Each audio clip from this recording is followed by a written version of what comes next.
know that's a funny title, but it's about this guy right here, Antonio Manolo de Leon, and you're going to find out he's a pretty fascinating guy. Hello, Antonio. Hi, how you doing? Doing good. Tell the people where you're from. Cuba. From Cuba. Wow. Where does your family live? Does your family live in the United States, or are they still in Cuba? They're still in Cuba, most of them. So, are you going to tell the people something about the living conditions in Cuba? Living conditions actually are awful. And awful in the sense that there's no food, as we do know here, and medications, transportation, so on and so forth. Especially, there's no freedom. Yeah. Well, today we're going to talk about transportation. Oh, my goodness.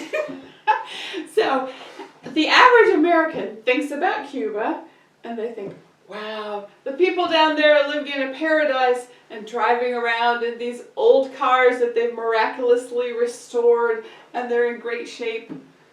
Is that how it is in your hometown? No.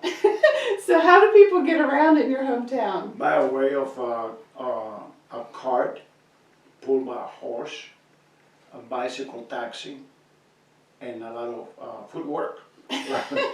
People walk a lot in order to get, they have to get up early in the morning in order to get to the point where they're going to be buying stuff in the black market. Right.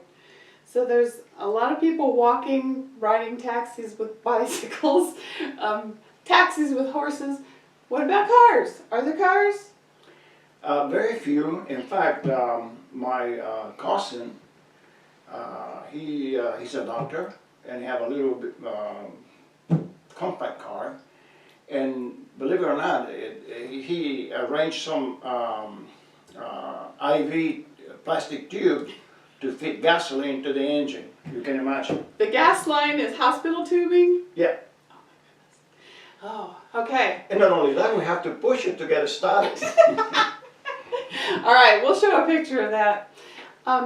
So by having such a hard time with transportation, what about if you get sick and need to go to the hospital?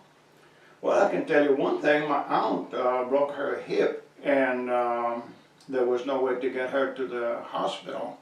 So what they did is just make a kind of, they arranged something to hold her hip in place, and then like a wheelbarrow or a cart or something? like somewhat, yeah, and transported to the hospital. And when they got there, they didn't have the cast to do casting around her hip and everything else. So they wrap it up the best they could, send it back home, and long after, she died. She never walked again.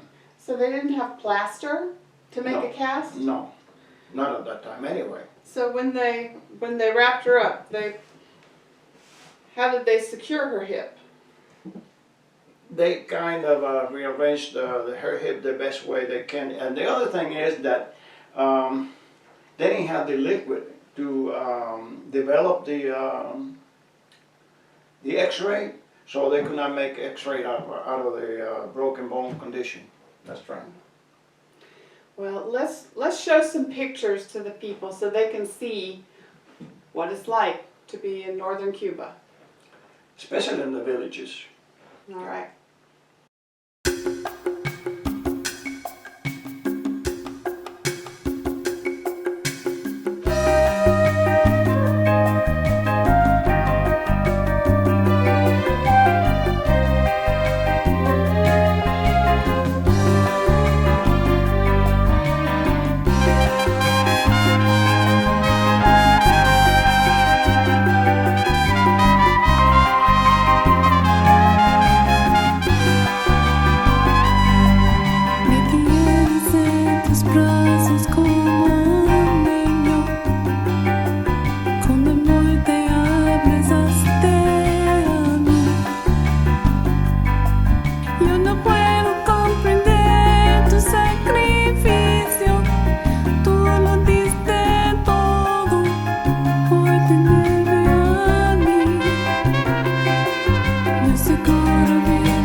Don't forget to hit the subscribe button so that you can not miss a single minute of what happens on the Last Monkey Book channel.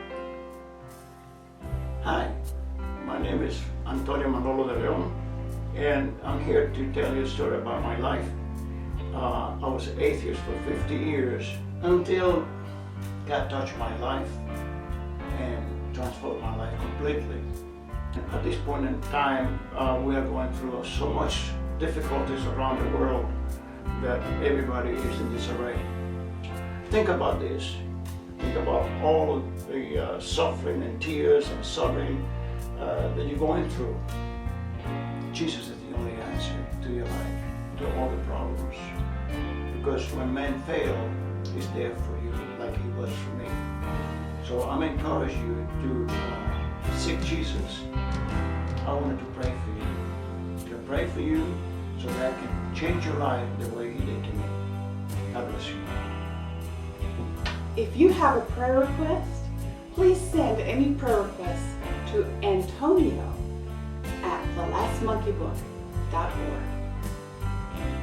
The Last Monkey is the One Who Drowns. It's available on Amazon, Barnes & Noble, and wherever fine books are sold.